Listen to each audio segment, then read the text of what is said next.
السلام علیکم ورحمۃ اللہ وبرکاتہ۔ ناظرین کرام، آیت کریمہ الحمدللہ رب العالمین کے مقدس چراغ کی یہ تیسری لو ہے جسے اس تیسری محفل میں جلایا جا رہا ہے۔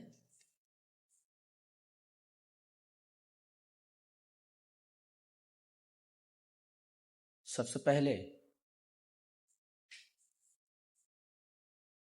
یہ دیکھیں کہ یہ آیت کریمہ الحمد سے شروع ہو رہی ہے، یعنی اس آیت کریمہ کا پہلا لفظ الحمد ہے۔ اس میں جو الف لام ہے اس پر ہم بحث کر چکے ہیں۔ آج ہم یہ بتانا چاہیں گے کہ قرآن حکیم میں اکثر جگہوں پر حمد اور تسبیح کو مقترن کیا گیا ہے، یعنی تسبیح اور حمد دونوں ساتھ ساتھ آتے۔ مثلا فسبح بحمد ربک واستغفرہ انہ کان توابا، دیکھیے تسبیح کے ساتھ تحمید ہے، یعنی تسبیح کے ساتھ حمد کو جوڑ دیا گیا ہے۔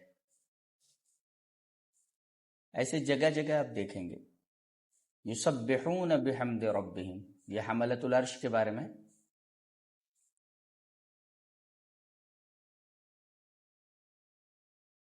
سوال یہ ہے کہ تسبیح اور تحمید میں کیا فرق ہے؟ فسبح بحمد ربک، تسبیح کیجئے اور اللہ کی تحمید کیجئے۔ تو تسبیح اور تحمید اکثر جگہوں پر یہ مقترن آتے ہیں، مل کر آتے ہیں۔ حمد اور تسبیح کے درمیان فرق یہ ہے کہ الحمد ہوا اثبات صفات الکمال للہ، کہ حمد کہتے ہیں اللہ کے لیے صفات کمال کا اس بات کرنا، یعنی اللہ کی تمام صفات صفات کمالیہ ہے۔ یہ ہے الحمد کا مطلب، یعنی اللہ کے لیے صفات کمال کو ثابت کرنا کہ اس کی تمام صفات صفات کمالیہ ہیں، یہ حمد ہے۔ تسبیح کسے کہتے ہیں؟ والتسبیح ہوا نفی النقائص والعیوب عنہ، تسبیح کا مطلب ہوتا ہے کہ اللہ تبارک و تعالی سے تمام خامیوں، خرابیوں اور نقائص کی نفی کرنا، کہ اللہ تبارک و تعالی تمام عیوب، تمام خرابیوں اور تمام خامیوں سے مبرہ پاک ہے۔ تو گویا کہ الحمد میں اس بات ہے اور تسبیح میں نفی ہے۔ اس طرح یہ نفی اور اس بات یہ دونوں مقترن آتے ہیں۔ فسبح بحمد ربک، اور اس میں ایک نقطہ اور بھی ملحوظ رکھیں کہ اگر ان دونوں میں سے کوئی ایک منفرد آئے تو دوسرا اس میں ضرور داخل ہوتا ہے، گویا یہ دونوں الفاظ، یہ دونوں چیزیں، تسبیح اور تحمید، دونوں ایمان اور اسلام کی طرح ہیں۔ جیسے ایمان کو اگر مطلق بولا جائے تو اس میں اسلام بھی داخل ہوتا ہے، اور اسلام کو اگر مطلق بولا جائے تو اس میں ایمان بھی داخل ہوتا ہے۔ دلیل یہ ہے، ان الدین عند اللہ الاسلام، کہ اللہ کے نزدیک پسندیدہ دین اسلام ہے، مقبول دین اسلام۔ اب آپ یہاں دیکھیں کہ یہاں صرف اسلام کا ذکر کیا گیا ہے، ظاہر ہے کہ یہاں اسلام کو مطلق ذکر کیا گیا ہے، اور جب اسلام کو مطلق ذکر کیا جائے تو اس میں ایمان بھی داخل ہوتا ہے۔ اسی طرح تسبیح کو اگر مطلق اور منفرد ذکر کیا جائے تو تحمید اس میں شامل ہوتی ہے، اور تحمید کو اگر منفرد ذکر کیا جائے تو اس میں تسبیح شامل ہوتی ہے۔ گویا کہ الحمد کے اندر اگر اسے مطلق ذکر کیا جائے تو اس میں تسبیح بھی شامل ہے، اور تسبیح کا اگر منفرد ذکر کیا جائے تو اس میں حمد شامل ہے۔ گویا کہ الحمد میں یہاں تسبیح بھی شامل ہے، یعنی جب آپ نے کہا الحمد تو مطلب یہ ہوا کہ آپ یہ ثابت کر رہے ہیں کہ اللہ تبارک و تعالی کی تمام صفات صفات کمال ہیں، ساتھ ساتھ آپ یہ بھی اقرار کر رہے ہیں کہ اللہ تبارک و تعالی تمام عیوب و نقائص، خامیوں اور خرابیوں سے بالکل پاک ہے۔ تو گویا کہ یہاں الحمد کو مطلق ذکر کیا گیا ہے تو اس میں تسبیح بھی داخل ہے۔ یہ ایک نقطہ ہے۔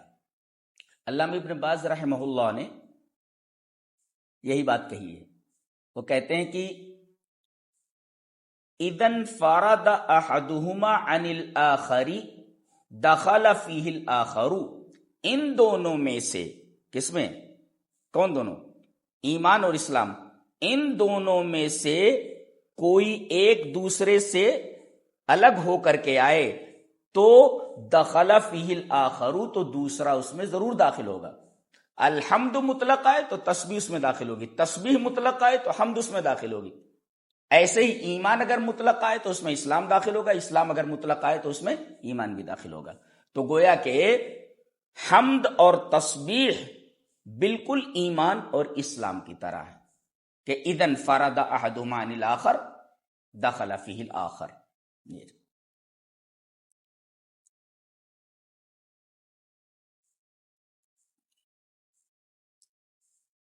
اب آگے بڑھتے ہیں۔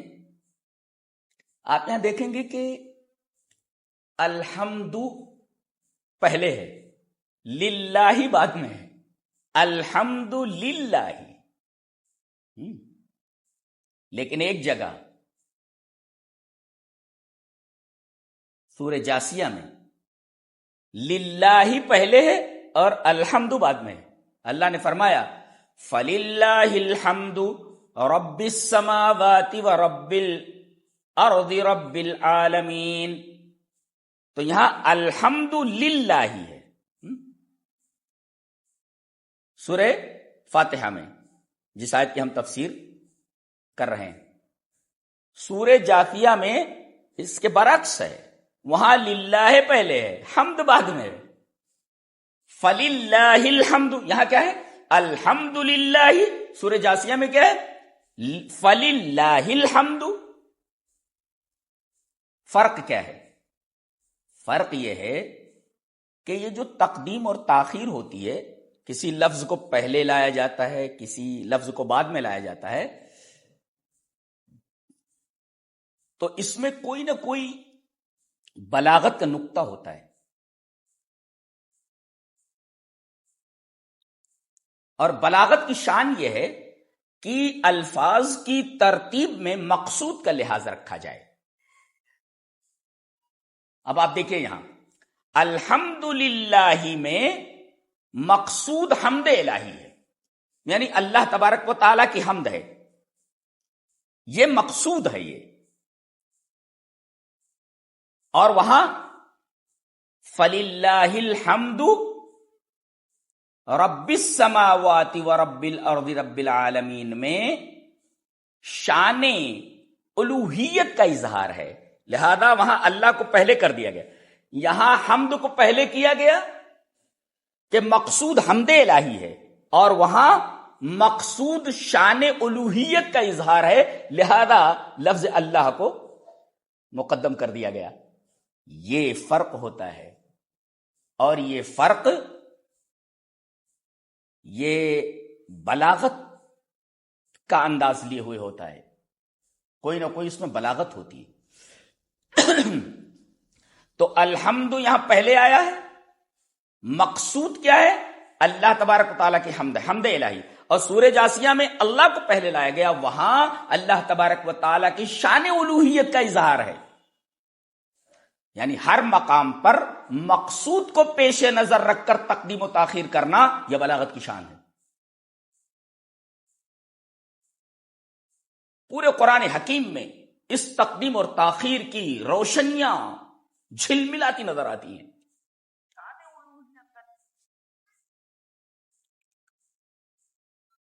تو الحمد کو پہلے لایا گیا اور للہ کو بعد میں لایا گیا، اور سورہ جاسیہ میں للہ کو پہلے لایا گیا، الحمد کو بعد میں لایا گیا. اس نقطے کے بیان کے بعد اب ہم آگے بڑھتے ہیں. آپ دیکھیں کہ یہاں الحمد للہ ہے، للہ لام زیر لی ہے، اور آپ کچھ جگہوں پر دیکھیں گے کہ لہ الحمد، لہ الحمد یعنی لام پر زبر آتا ہے. تو یہاں جاننا چاہیے کہ اگر اسم پر لام داخل ہوتا ہے، اسم پر لام داخل ہوتا ہے، تو عام طور پر اسے زیر پڑھا جائے. للہ، اللہ اسم الجلالہ ہے، اس پر لام داخل کیا گیا تو للہ ہی پڑھا جائے. اور جب ضمیر پر داخل کیا جائے تو اس پر زبر پڑھا جائے، لا پڑھا جائے. آپ نے ضمائر کی بحث میں یہ پڑھا ہے کہ ضمیر مجرور متصل میں لام پر زبر آتا ہے، جیسے لہو لہما لہم لہا لہما لہنا لکا لکما لکم لکے لکما لکنا لی لنا. تو آپ دیکھیں یہاں پر کہ لام پر زبر آیا، لہو لہما لہم لہا لہما لہنا لکا لکما لکم لکے لکما لکنا. یہ جو لی ہے، لی وہ یائے متکلم کی وجہ سے وہ زیر آیا ہے اس پر، تو یہ اس سے مستثنا ہو گیا. تو کہیں یہ لام زیر لی ہوتا ہے، کہیں لام زبر لا ہوتا ہے. اسم پر اگر داخل ہو تو اکثر یہ لام زیر لی ہوتا ہے، اور ضمیر پر آئے تو لام زبر لا ہوتا ہے. فَلَهُ الْحَمْدُ، لَهُ الْحَمْدُ اور لِلَّهِ رَبِّ الْعَالَمِينَ. اس فرق کو سمجھنے کے بعد یہیں پر یہ بات بھی ذہن نشین رکھیں کہ للہ الحمد، اللہ تبارک و تعالی کے اسم الجلالہ پر لام زیرلی جو آیا ہے، لام زیرلی، فللہ الحمد، فللہ الحمد. تو قرآن حکیم میں للہ الحمد یعنی اگر للہ پہلے ہے اور حمد بعد میں ہے تو صرف ایک ہی جگہ آیا ہے. جی یہی سورہ جاسیہ میں للہ الحمد یعنی للہ پہلے آیا بعد میں حمد آیا ہے، صرف ایک جگہ پورا قرآن میں. اور جب ضمیر پر لام آئے، لام زبر لا جب ہو جائے تو پورے قرآن حکیم میں تقریباً 4 مرتبہ زبر کے ساتھ آیا ہے. اسم الجلالہ جو مقدم ہے اس پر لام جب داخل ہوا تو لام زیر لی ہے اور ایک بار آیا ہے، اور جب ضمیر پر داخل ہوا ہے لہو لام زبر لا تو یہ 4 مرتبہ آیا ہے. اور تسبیح اور تحمید کا جو معاملہ ہے، یہ دونوں مقترن ہو کر کے جو آتے ہیں، قرآن حکیم میں 13 بار تسبیح کے ساتھ تحمید مقترن ہے، تسبیح کے ساتھ حمد لگا ہوا ہے. یسبحون بحمد ربہم فسبح بحمد ربک وغیرہ.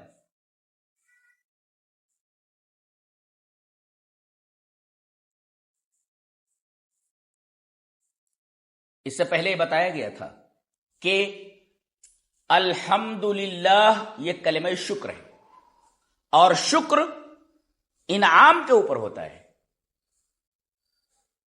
ایک نقطہ ہے ملحوظ رکھیں کہ اللہ تبارک و تعالی نے جتنی نعمتیں انسان کو عطا فرمائی ہیں، ان میں سب سے اعلی درجے کی نعمت علم ہے، اور تمام علوم میں سب سے اعلی درجے کا علم علم القرآن ہے. اسی وجہ سے کہا گیا الرحمن علم القرآن خلق الانسان، یعنی علم قرآن کو مقدم کیا گیا تخلیق انسان پر، اس کی اہمیت بتانے کے لیے. تو اللہ تبارک و تعالی نے انسانوں پر جتنی نعمتیں نازل فرمائی ہیں، جتنی نعمتیں اسے عطا کی ہیں، تمام نعمتوں میں سب سے اعلی درجے کی نعمت نعمت علم ہے. نعمت علم ہے، دولت نہیں، نعمت دولت نہیں، نعمت علم. دلیل اس کی کیا ہے؟ اللہ تبارک تعالیٰ نے ارشاد فرمایا وَلَقَدْ آتَيْنَا دَاؤُودَ وَسُلَيْمَانَ عِلْمًا وَقَالَ الْحَمْدُ لِلَّهِ الَّذِي فَضَّلَنَا عَلَى كَثِيرٍ مِّنْ عِبَادِهِ الْمُؤْمِنِينَ. کیا بات ہے! اللہ فرما رہا ہے ہم نے داؤد علیہ السلام اور ان کے بیٹے سلیمان کو علم عطا فرمایا تھا، علم عطا فرمایا تھا. اور دونوں نے کہا، نعمت علم پر ان دونوں نے اللہ تبارک و تعالی کا شکر ادا کرتے ہوئے یہ کہا وقال الحمدللہ. دونوں نے کہا الحمدللہ. دیکھیں اللہ تعالی نے ان کو کیا نہیں عطا کیا تھا. حضرت سلیمان علیہ السلام کے لیے ہوا مسخر تھی، جنوں کے اوپر ان کو قابو دیا گیا تھا، جن ان کے تابع تھے. یہ پرندوں کی آوازیں، پرندوں کی بولیاں سمجھتے تھے، پرندوں سے بات کرتے تھے. زوولوجی ہمارے کالجز میں اتنی ڈیولپ ہو چکی ہے اور اتنی ترقی کر چکی ہے، لیکن کیا کوئی زوولوجی کا استاد یہ کہہ سکتا ہے کہ فلاں چڑیا کیا بول رہی ہے؟ کیا چڑیا سے بات کر سکتا ہے؟ یعنی قرآن حکیم علم کا وہ اعلیٰ معیار پیش کرتا ہے کہ دنیا کے تمام علوم علم قرآن کے سامنے بالکل بونے اور بالکل پھیکے ہیں.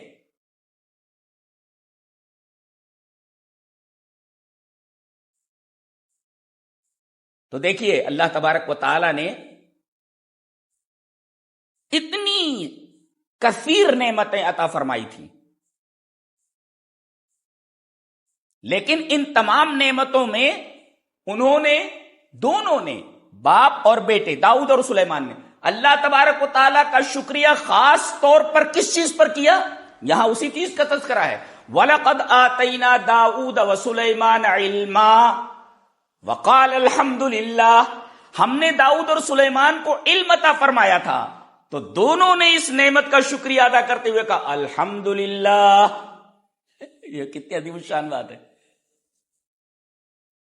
اور اللہ تبارک و تعالی کی تمام نعمتوں میں ایک نعمت اولاد کی نعمت ہوتی ہے. آدمی اس کے لیے کیا کیا نہیں کرتا ہے، یہاں تک کہ کبھی کبھی تو وہ شرک و کفر میں مبتلا ہو جاتا ہے. نہ جانے کہاں جا جا کر کے کن کن آستانوں کے اوپر اپنا سر پھوڑتا ہے. اللہ تبارک و تعالی نے حضرت ابراہیم علیہ السلام کو بڑھاپے میں اولاد کی نعمت عطا فرمائی. یہ بہت بڑی نعمت ہے، بہت بڑی نعمت ہے اولاد کی نعمت. ذرا ان لوگوں سے پوچھئے جو بے اولاد ہیں کہ اولاد کتنی بڑی نعمت ہوتی ہے. اللہ تبارک و تعالیٰ نے حضرت ابراہیم علیہ السلام کو بڑھاپے میں اولاد کی نعمت عطا فرمائی. ارشاد فرمایا گیا الحمدللہ الذی وہب لی علی الکبر اسماعیل و اسحاق. اللہ اکبر. اللہ تبارک و تعالی نے ابراہیم علیہ السلام کو بڑھاپے میں علی الکبر بڑھاپے میں اسماعیل اور اسحاق 2 بیٹوں کی نعمت عطا فرمائی تو انہوں نے کہا الحمدللہ. کیا بات ہے. سبحان اللہ سبحان اللہ سبحان اللہ.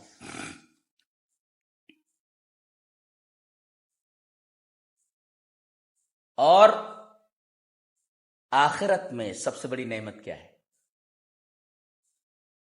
جو اللہ اپنے بندوں کو عطا کرے گا؟ سب سے بڑی نعمت اللہ اپنے بندوں کو، نیک بندوں کو جو عطا کرے گا وہ جنت ہے. اب یہ نعمت مل رہی ہے، جنتیوں کو جنت پہ پہنچ گئے، یہ نعمت انہیں مل گئی. اب وہاں پہنچنے کے بعد کیا کہیں گے؟ دعواہم فیہا سبحانک اللہم وتحیتہم فیہا سلام وآخر دعواہم ان الحمدللہ رب العالمین. جنت مل گئی، اتنی بڑی نعمت حاصل ہو گئی. اور اس نعمت پر وہ جو کلمہ شکر ادا کر رہے ہیں، اللہ تبارک تعالیٰ نے فرمایا وہ کلمہ شکر وہی ہے جو ہر نماز میں، ہر رکعت میں ایک نمازی پڑھتا ہے. کیا؟ الحمدللہ رب العالمین. تو سورہ فاتحہ کو ہر رکعت میں فرض جانو. وآخر دعواہم ان الحمدللہ رب العالمین. ان تمام چیزوں کو ذہن میں رکھیں. اس کے بعد ہم جب اس آیت کریمہ پر نظر ڈالتے ہیں تو دیکھتے ہیں کہ اسم الجلالہ یعنی اللہ یہ پہلے ہے اور اس کی صفت رب بعد میں ہے. ایسا کیوں؟ اسم الجلالہ جو اللہ کا علم ذاتی ہے وہ پہلے ہے، اس کی صفت ربوبیت بعد میں آئی. یعنی علم پہلے ہے، نام پہلے، صفت بعد میں ہے. لماذا؟ کیوں؟ اللہ کو رب پر مقدم کیوں کیا گیا؟ جواب اس کا یہ ہے کہ اللہ کے لفظ سے الوہیت مستفاد ہے کہ اللہ ہے، وہی عبادت کے لائق ہے، اس کے علاوہ کوئی عبادت کے لائق نہیں. کیوں؟ وہی عبادت کے لائق ہے، اس کے علاوہ کوئی عبادت کے لائق نہیں. کیوں؟ اس لیے کہ وہ رب ہے. یہ مطلب گویا الوہیت میں یہ دعویٰ ہے کہ اللہ کے علاوہ کوئی لائق عبادت نہیں، یہ دعویٰ ہے. دلیل اس لیے کہ اللہ رب ہے. پتہ یہ چلا کہ اللہ میں اور رب میں، ان دونوں میں یہاں دعویٰ اور دلیل کی نسبت ہے، اور دعویٰ پہلے ہوتا، دلیل بعد میں ہوتی ہے. اس وجہ سے اللہ کو پہلے لایا گیا اور رب کو بعد میں لایا گیا. الوہیت میں دعویٰ ہے کہ وہی لائق عبادت ہے، یہ دعویٰ ہے. کیوں؟ اس لیے کہ وہ رب ہے. اللہ اکبر. اس وجہ سے لفظ اللہ کو، اسم الجلالہ کو مقدم کیا گیا اور اس کی صفت ربوبیت کو، رب کو بعد میں لایا گیا. کیوں؟ اس لیے کہ ان دونوں الفاظ میں علم ذاتی اور رب جو اس کی صفت ہے، ان دونوں کے درمیان دعویٰ اور دلیل کی نسبت ہے، اور دعویٰ پہلے ہوتا ہے، دلیل بعد میں ہوتی ہے.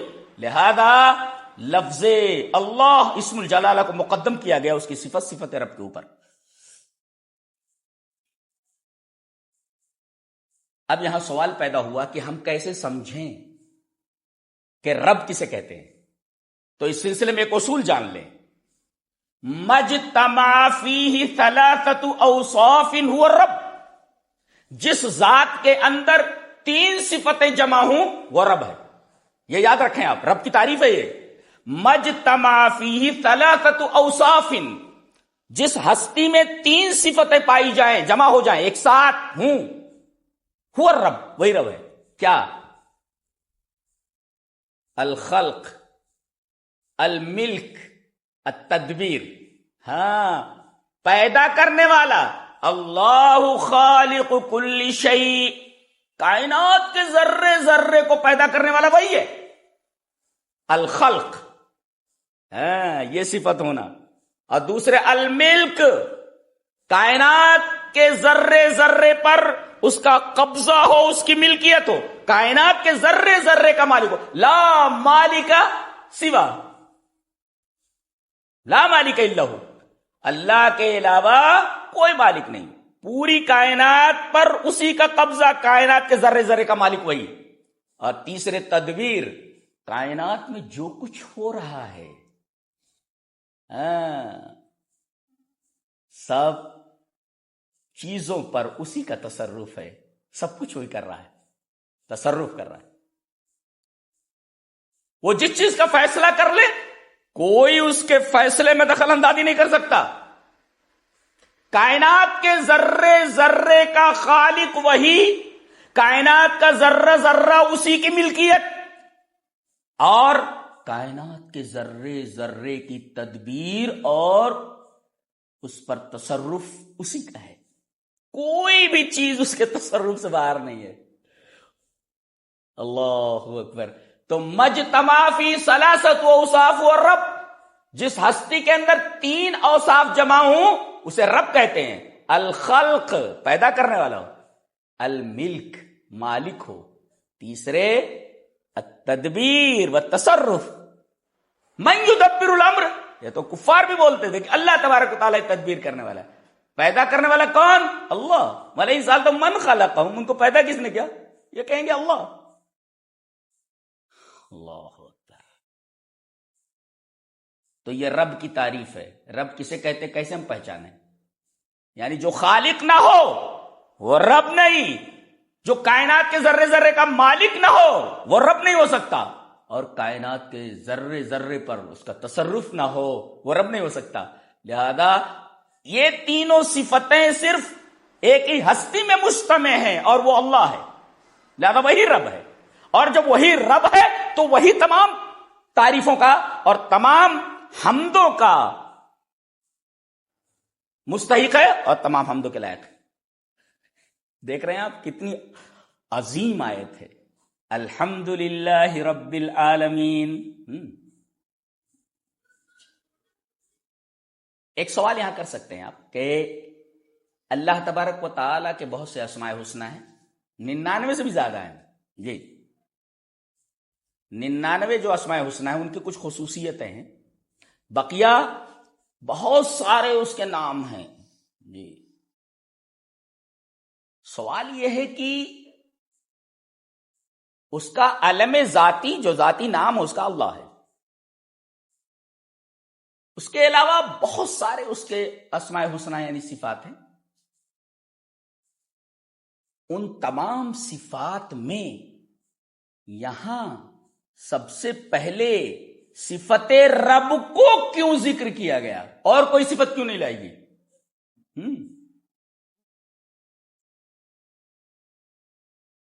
رب العالمین کہا گیا، یعنی نام کے بعد یہی صفت کیوں لائے گی؟ صفت رب، جبکہ اس کی صفات، اس کے اسماء بہت سارے.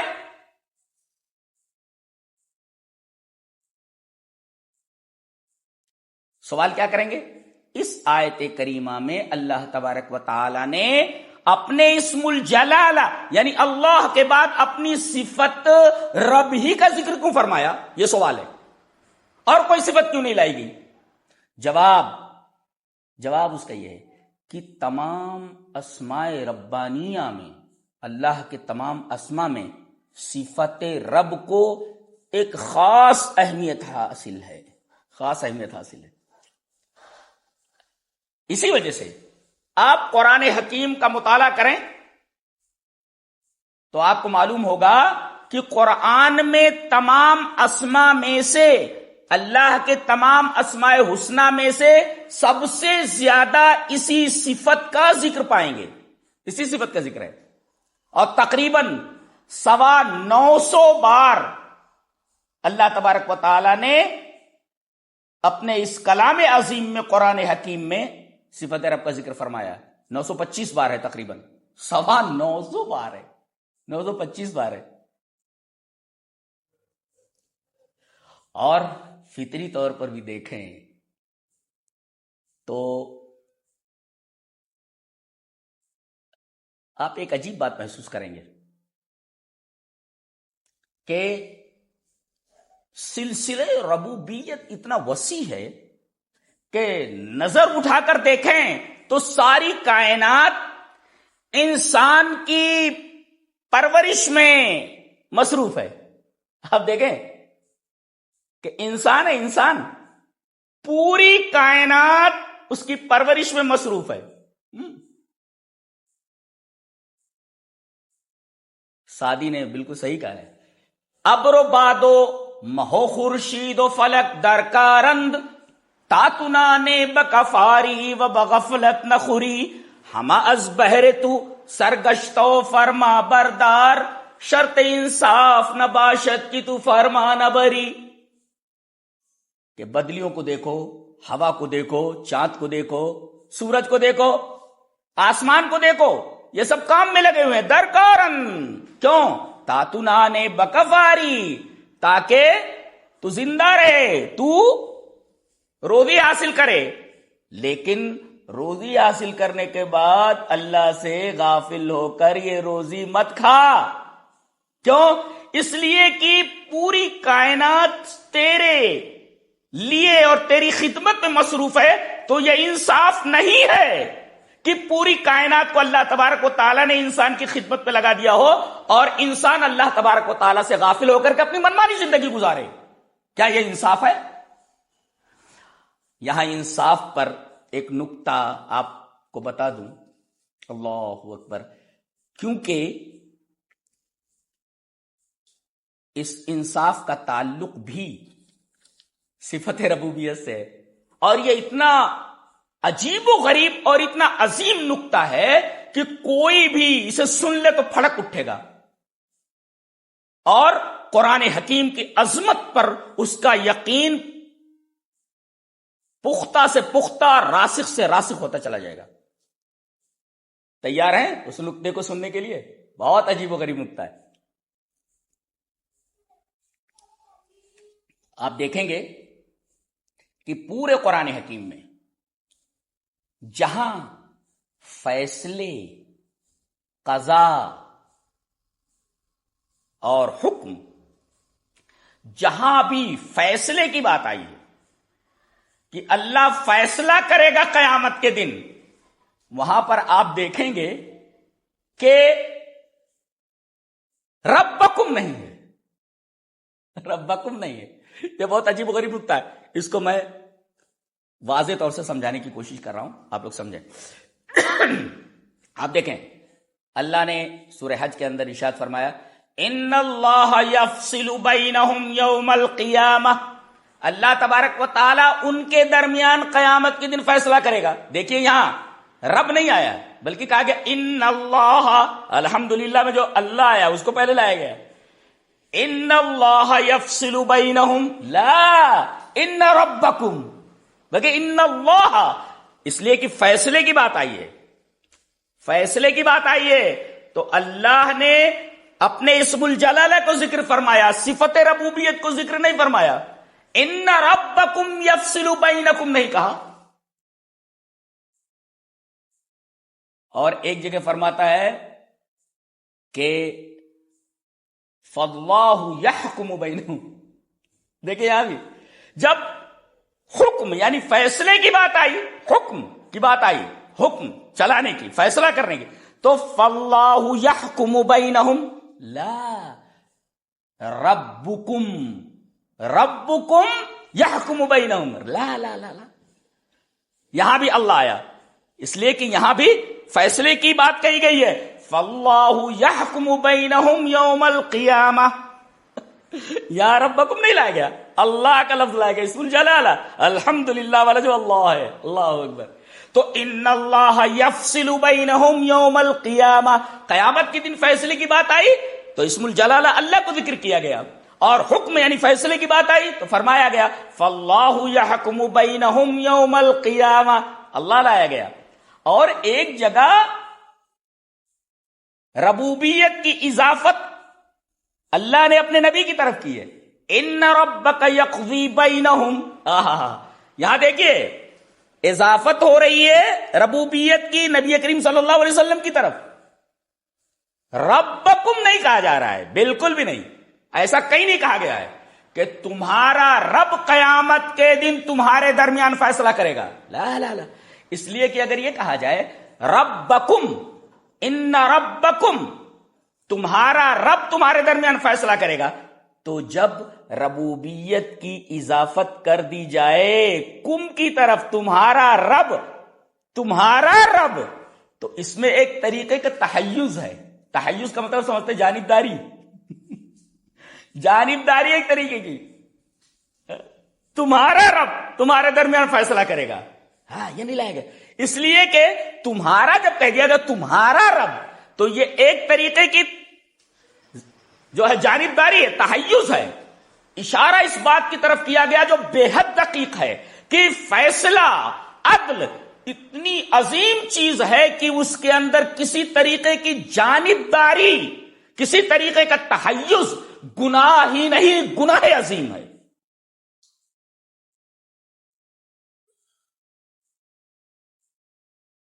ہذہ نکتۃ دقیقہ، اگر آپ کی سمجھ میں آ گیا ہے تو بہت اچھی بات ہے۔ اس میں اشارہ اس بات کی طرف ہے کہ کسی قوم میں، کسی ملک میں میزان عدل کی زبان کانپنے لگے تو ایسی قوم اور ایسا ملک اپنی قبر خود کھودنے لگتے ہیں، جی، اس لیے کہ عدل ہی پر کوئی مجتمع، کوئی سوسائٹی، کوئی قوم، کوئی ملک قائم ہوتا ہے۔ عدل بنیاد ہوتا ہے، بنیاد، یہ بنیاد اگر سرک جائے تو ملک، قوم، سلطنتیں، اقتدار سب دھڑام سے نیچے آ رہے تھے۔ اس لیے قرآن حکیم میں عدل کی طرف سختی سے توجہ دلائی گئی ہے۔ یہاں تک دیکھیے آپ، اللہ تبارک و تعالی نے جب یہ کہا کہ میں فیصلہ کروں گا قیامت کے دن، تو اپنے اسم الجلالہ کو ذکر کیا، ربکم نہیں کہا، تمہارا رب، اس میں ایک طریقے کا تحیز اور جانبداری ہے، تمہارا رب بولے تو تحیز اور جانبداری ہے، اشارہ دقیقہ ہے اس میں کہ عدل کے اندر کسی بھی طریقے کی جانبداری اور تحیز گناہ ہی نہیں، گناہ عظیم ہے۔ تو زندگی کے ہر معاملے میں عدل کو ملحوظ رکھا جائے، یہ بہت ہی دقیق نکتہ ہے جو اس آیت کریمہ سے مستفاد ہے۔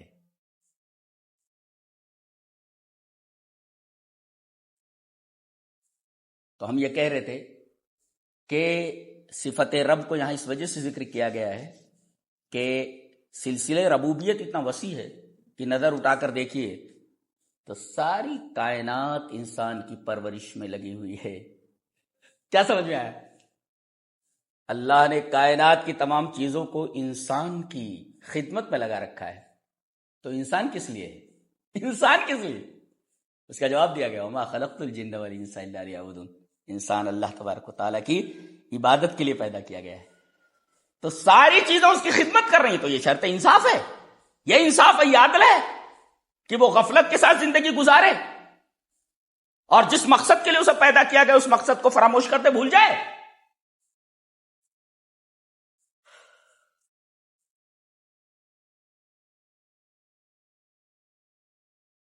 اور آپ دیکھیں گے کہ لفظ رب میں توحید کوٹ کوٹ کر بھری ہوئی ہے، بالکل لفظ توحید میں، گویا کہ صفت رب یہ توحید کی سب سے بڑی عکاس ہے، یہ آئینہ ہے جس میں پوری توحید کو دیکھا جا سکتا ہے. اللہ کیا بات ہے. چلیے ایک منظر دکھاتے ہیں. حضرت ابراہیم علیہ السلام اللہ تبارک و تعالی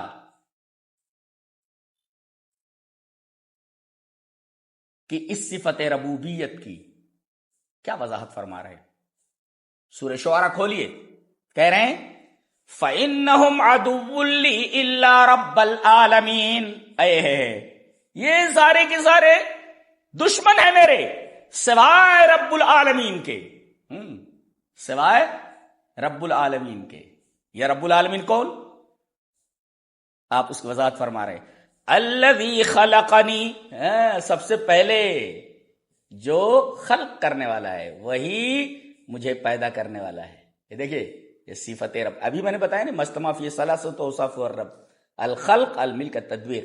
یا کہہ رہے ہیں رب العالمین کون؟ پہلی صفت الذی خلقنی, جس نے مجھ کو پیدا کیا, فہو یہدین, وہی مجھے ہدایت دیتا ہے, میری رہنمائی کرتا ہے. ایک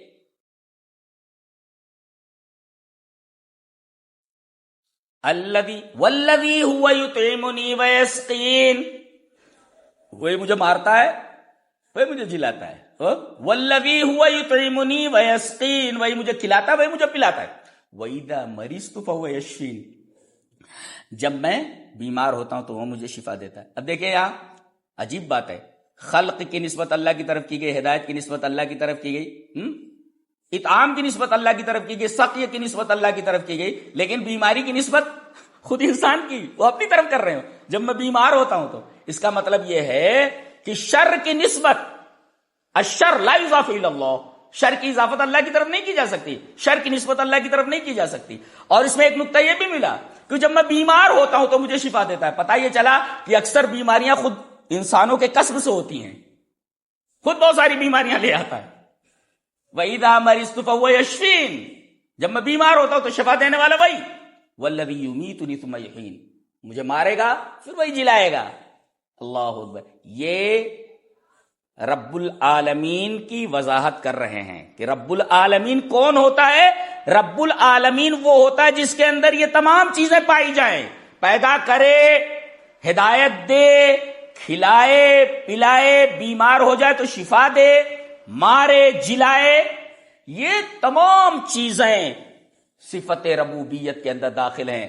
گویا کہ صفت ربوبیت وہ آئینہ ہے جس میں توحید پوری کی پوری منعکس ہے. آپ اس میں توحید کا روشن چہرہ دیکھ سکتے ہیں صفت ربوبیت کے اندر. اللہ اکبر. یہی وجہ ہے کہ ایک مشکل مقام ہے, پہلی جنگ ہے,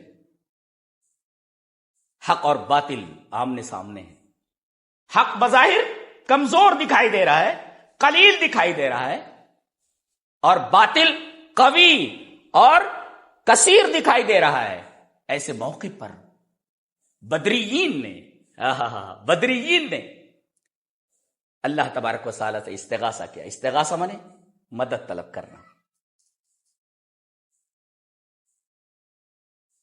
مدد مانگ رہے ہیں اللہ سے. کیا اذ تستغیثون ربکم, تم جب اپنے رب سے مدد مانگ رہے تھے. پتہ یہ چلا کہ مشکل اوقات میں مدد مانگنا ہو, جب بھی مدد مانگنا ہو, غیر اللہ سے مدد نہ مانگی جائے. ما فوق الاسباب, اللہ ہی سے مدد مانگی جائے. اذ تستغیثون ربکم. آج لوگ کتنے ہیں جو اپنے آپ کو مسلمان کہتے ہیں, اور کتنے فریاد رس, کتنے داتا, اور کتنے اپنی امیدوں کے مراکز بنائے ہوئے ہیں, جبکہ امیدوں اور آرزوؤں کا مرکز صرف اور صرف رب ہے. یہاں دیکھیے ایک نازک مرحلہ ہے, ایک نازک مقام ہے. حق بظاہر بہت کمزور دکھائی دے رہا ہے, دعا کر رہے ہیں اذ تستغیثون ربکم. دیکھیے یہاں استغاثے کا جب ذکر آیا تو اللہ تبارک تعالیٰ کی ربوبیت کا حوالہ دیا گیا. اے میرے رب میری فریاد کو پہنچ, اے ہمارے رب ہماری فریاد کو سن اور ہماری مدد کو پہنچ, ہماری مدد فرما. اور جیسے انہوں نے ربوبیت کے حوالے سے اللہ سے مدد مانگی, فاستجاب لکم, یہ نحو کا نقطہ ہے, کہ فے جو ہوتا ہے نا یہ تعقیب مات ترتیب پر دلالت کرتا ہے، یہ ترتیب مات تعقیب پر. جیسے ہی انہوں نے اپنے رب سے استغاثہ کیا تو استغاثہ کے فوراً بعد یہ تعقیب، یہ ہے ترتیب، اور تعقیب فوراً ان کی دعا قبول کر لی گئی. تو اگر دعا قبول کروانی ہو تو ربوبیت کا حوالہ دے کر کے اللہ سے مدد مانگو. کن کن کو تم نے اپنی فریادوں کا اور اپنی آرزوؤں کا مرکز بنا رکھا ہے؟ یہ آیت کریمہ تمہیں دکھائی نہیں دیتی؟ اور بڑی پیاری بات کہی گئی جو ہماری پوری زندگی کا حاصل ہے، ہماری پوری کامیابی کا حاصل ہے. کیا؟ یہی صفت ربوبیت کہ ارشاد فرمایا گیا ان الذین قالوا ربنا اللہ ثم استقاموا، جن لوگوں نے کہا ربنا اللہ، ہمارا رب اللہ ہے، پھر اسی پر جمے رہے، کامیاب ہو. فلا خوف علیہم، کامیاب ہو گئے نا. وہ ایک کامیابی کا سارا دار و مدار یہی ہے، ربنا اللہ کہنا اور ربنا اللہ کے تقاضوں پر عمل کرنا. دیکھیں یہاں بھی وہی صفت ربوبیت آئی جو زندگی کا حاصل ہے. اللہ، قرآن حکیم کی شیرینی، اس کی بلاغت اور اس کی عظمت، اس کا اسلوب، اور کس بلند پائے سے وہ گفتگو کرتا ہے، آپ کو اندازہ ہو گیا ہوگا. یہ کوئی عام کتاب نہیں ہے، دنیا کی کوئی سائنس اس کا مقابلہ نہیں کر سکتی. الحمدللہ، پورے اصول کے ساتھ کہتا ہوں. ارے وہ تو سائنس ہوتی ہے کسی چیز کی تحقیق، کسی چیز کو نکالنا، کسی چیز کو بنانا، لیکن دنیا میں کوئی کتاب، اس کی کتابیں ہوتی ہیں لیکن دنیا میں کوئی ایسی کتاب نہیں ہے جو لفظوں کی سائنس رکھتی ہے. یہ واحد کتاب ہے، لفظوں کی سائنس ہے یہ. یعنی جو لفظ جہاں رکھ دیا گیا دوسرا لفظ اگر آپ رکھیں گے وہ معنی نہیں بنے گا. دنیا کی کوئی کتاب اس طریقے کی نہیں ہے جو اپنے لفظوں میں ایک عجیب و غریب سائنس رکھتی ہو. تبھی تو چیلنج دیا گیا کہ اگر جن اور انسان سب جمع ہو جائیں اور ایک دوسرے کی مدد کر کے قرآن حکیم جیسے کلام بنانا چاہیں یا کتاب بنانا چاہیں، ممکن نہیں بنا سکتے. اور دیکھیے، جب بھی کوئی توحید کا انکار کرے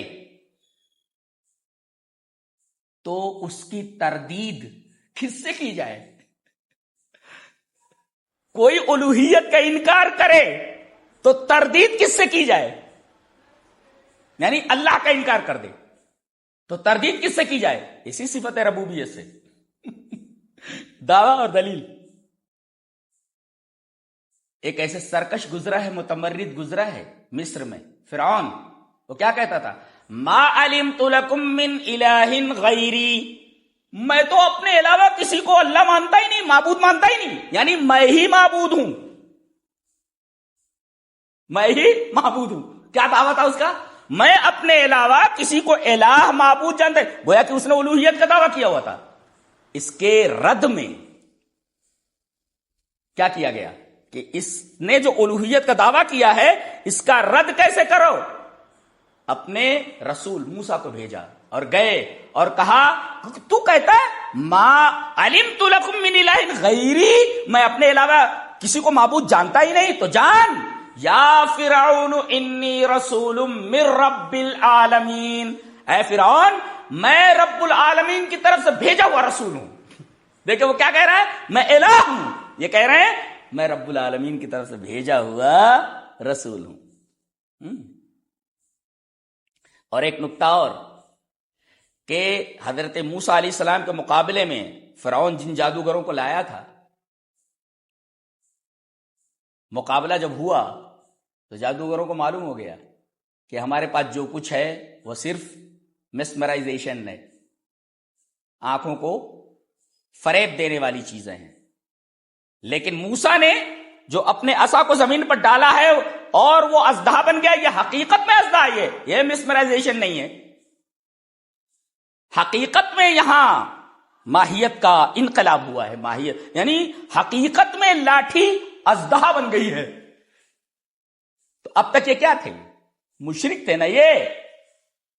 اور حقیقت کا انکشاف ہوتے ہی سارے مشرک جادوگر زمین پر گر پڑے، اور ان کی زبان سے جو پہلا جملہ نکلا وہ یہی تھا، کیا؟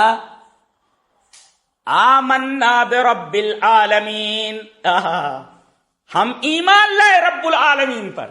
دیکھیے پہلے مشرک تھے، شرک پر تھے، اور انہوں نے توحید کا جو اقرار کیا وہ ان الفاظ میں، آمنا برب العالمین. اب تک ہم شرک کے موقف پر تھے، اب ہم ایمان لائے رب العالمین پر. تو میں نے یہ کہا کہ صفت ربوبیت ایک ایسا آئینہ ہے جس میں پوری توحید منعکس ہے. آپ دیکھ سکتے ہیں توحید کو. اللہ اکبر. اور جب ان کو دھمکی دی گئی، اور دھمکی کو اسے پائے تکمیل تک پہنچایا گیا، کیا کہ ہاتھ اور پیر کو ہر ایک کے جانب مخالف سے کاٹ دیا جائے. اللہ، بہت بڑی سزا تھی. جانتے ہیں اپنا انجام موت دیکھ کر انہوں نے دعا کیا کی؟ تو دیکھیے، ربنا، یہ ہے ربوبیت، اس کو ربوبیت کہتے ہیں.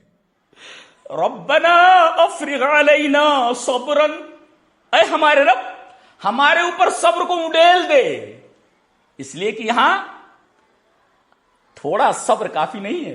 میرے رب صبر کا جو پورا برتن ہے، صبر کا جو پانی پورے برتن میں بھرا ہوا ہے، اس پورے صبر کے پانی کو ہمارے اوپر اس صبر کے برتن سے اڈیل دے. چاہتے کیا ہے؟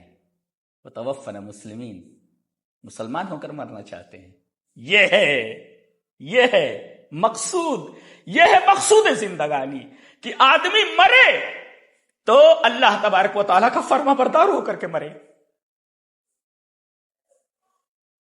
کیسی زندگی ہے جو رب سے غافل ہو کر کے گزرے؟ اس جیسا بدنصیب آدمی دنیا میں ہو ہی نہیں سکتا، جس کا دل رب کی محبت سے خالی ہو اور اس کی پوری زندگی رب تعالی سے غفلت اور اس کے احکام کی نافرمانی میں گزرے. یہ قرآن حکیم ہے جو دلوں کو تڑپا دیتا ہے. یہی ہماری زندگیوں سے نکلا ہوا ہے. یہ عنوان اور یہ تقریر اور یہ فلاں اور یہ فلاں، یہ کہاں ہے؟ قرآن کہاں ہے؟ قرآن کہاں ہے؟ فلاں عنوان اور فلاں تقریر پلٹو، نہیں تو تباہیاں تمہارا مقدر ہیں. تم نے اس کتاب عزیز کو چھوڑا ہوا ہے.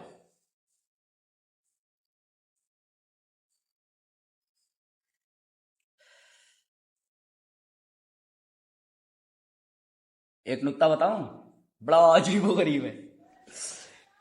دین اسلام کے جو اعتقادی ارکان ہیں، کتنے ہیں اعتقادی ارکان؟ 3 ہیں: توحید، رسالت، معاد یعنی آخرت. توحید، رسالت، آخرت، یہ 3 چیزیں ہیں. یہ اعتقادی ارکان ہیں اس کے، دین اسلام کے. اب دیکھو، حضرت نوح علیہ السلام پہلے رسول ہیں. بت پرستی پھیلی ہوئی ہے، ان کو بھیجا جا رہا ہے. جانتے ہیں ان کو بھیجا گیا. پوری قوم شرک میں مبتلا ہے. ان کی تقریر دیکھیے، عجیب بات ہے. تقریر دیکھیے، چھوٹی سی تقریر ہے سورہ آراف میں.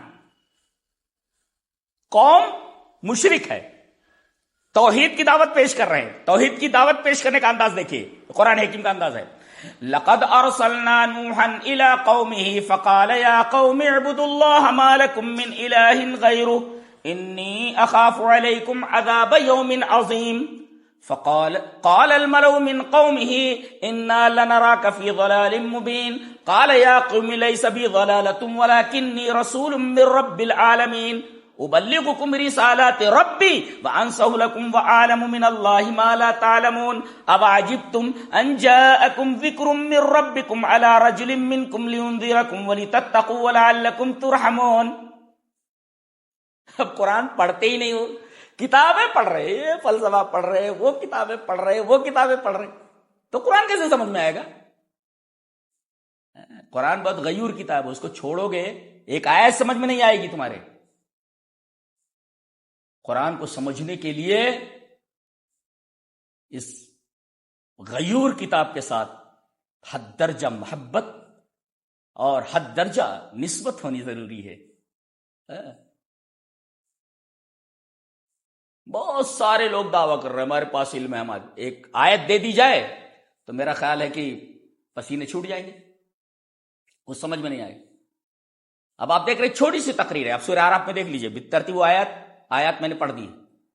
اس مختصر سی تقریر میں آپ دیکھیں گے کہ حضرت نوح علیہ السلام نے 3 بار صفت ربوبیت کو ذکر کیا ہے۔ مطالعہ کر لیں آپ، وقت نہیں ہے، مطالعہ کر لیں آپ۔ 3 مرتبہ جی مشرک قوم کے سامنے 3 مرتبہ صفت ربوبیت کا ذکر فرمایا۔ اس مختصر سی تقریر میں 3 مرتبہ لفظ رب آیا ہے، یعنی اللہ کی ربوبیت کا ذکر آیا ہے۔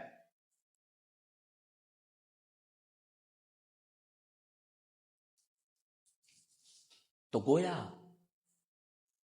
توحید کی دلیل میں ربوبیت کو لایا گیا ہے، یعنی توحید کی دلیل سب سے اعلی دلیل ربوبیت ہے۔ اس وجہ سے حضرت نوح علیہ السلام نے توحید کی اس مختصر سی تقریر میں 3 مرتبہ صفت ربوبیت کا ذکر فرمایا ہے۔ کیا پتا چلا کہ توحید پیش کر رہے ہیں اور توحید کی دلیل میں صفت ربوبیت کا ذکر کر رہے ہیں۔ دوسرا رکن کیا ہے؟ دوسرا رکن ہے نبوت۔ جی اس کے لیے بھی اللہ تبارک و تعالی کی ربوبیت عامہ سے استدلال فرمایا گیا ہے۔ جی کیا؟ یہ دیکھیے حضرت نوح علیہ السلام ہی کی تقریر دیکھ لیجئے، حضرت موسیٰ کو دیکھ لیجئے، کہہ رہے ہیں، وہ کہہ رہا ہے ما علمت لکم من الہ غیرہ، جواب میں کیا فرما رہے؟ وقال یا فرعون انی رسول من رب العالمین۔ یہاں بھی دیکھیے توحید کی دلیل میں ربوبیت کو لایا گیا ہے۔ جی وہ اپنی نبوت پیش کر رہے ہیں نا، انی رسول من رب العالمین، تو گویا کہ نبوت کی دلیل میں بھی صفت ربوبیت کو لایا گیا۔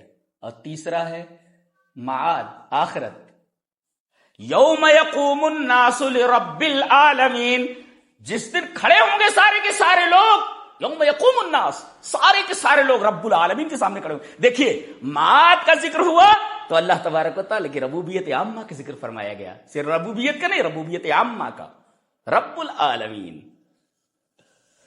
اللہ اکبر۔ یہ اس آیت کریمہ پر ایک مختصر سی بحث تھی، اس آیت کریمہ کی ایک مختصر سی تفسیر تھی۔ کوشش یہ کروں گا کہ میری چوتھی مجلس بھی الحمدللہ اسی آیت کریمہ کی تفسیر پر ہو، یعنی چوتھی بار بھی ہم چاہ رہے ہیں کہ اسی آیت کریمہ کی تفسیر کریں۔ وآخر دعوانا ان الحمدللہ رب العالمین۔